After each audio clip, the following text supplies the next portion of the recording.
Europos Sąjunga – 27 valstybių ekonominė bei politinė bendrija.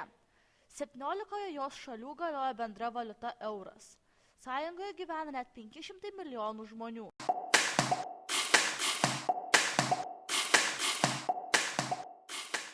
Atlikome apklausą, kurios tikslas sužinoti, ar žmonės žino, kokios yra ES piliečio teisės.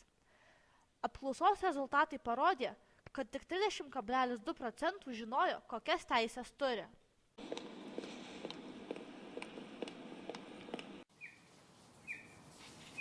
Aš esu ES pilietė. O kokios tos mano teisės?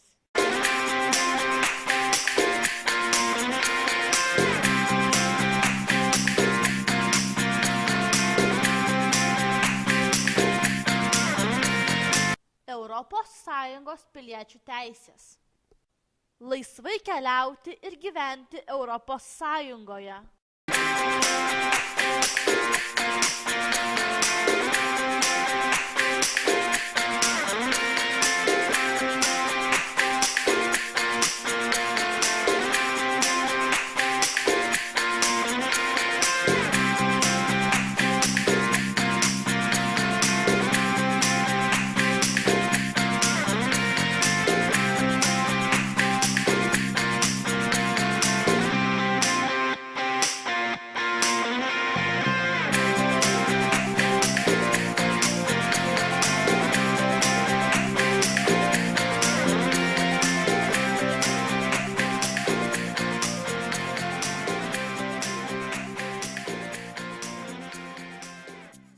Balsuoti ir kandidatuoti Europos parlamento ir savivaldybių rinkimuose. Kreiptis į bet kurios kitos ES šalies diplomatinių ir konsulinių atstovybių apsaugą.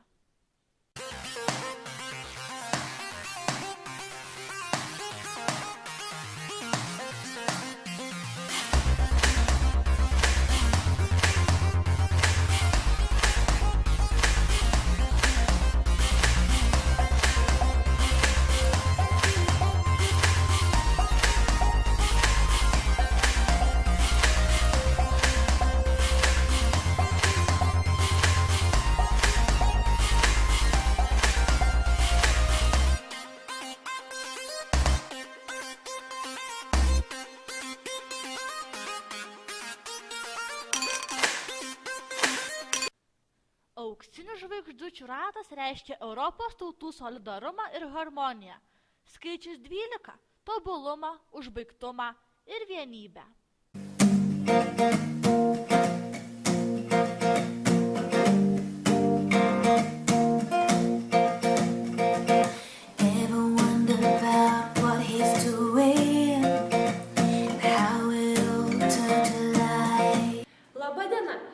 Šiandien sveikinasi su jumis laida Žvilgsnis mokinių akimis. Laidoje norėtume pakviesti pašnekovę iš Kauno Jurgio Dapkevičiaus vidurinės mokyklos Justiną Kundrataitę. Sveika, Justina. Labą dieną. Prašome sėstis. Ačiū. Justina, kodėl nusprendė padaryti apklausą apie Europos piliečių teisės?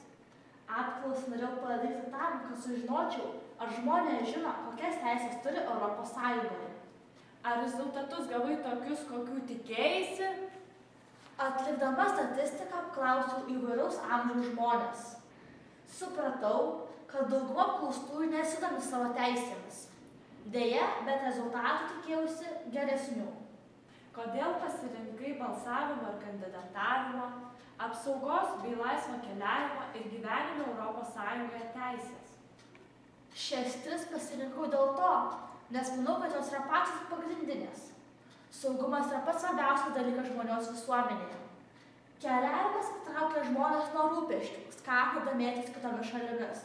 O balsavimas svarbus tuo, kad žmonės patys gali nuspręsti, koks bus ES parlamentas. Ačiū, Justina, kad atvykote į mūsų laidą Žvilgsnis mokinių akimis. Malonu buvo su jumis pabendrauti. Ačiū, kad pakvietėte, man taip pat.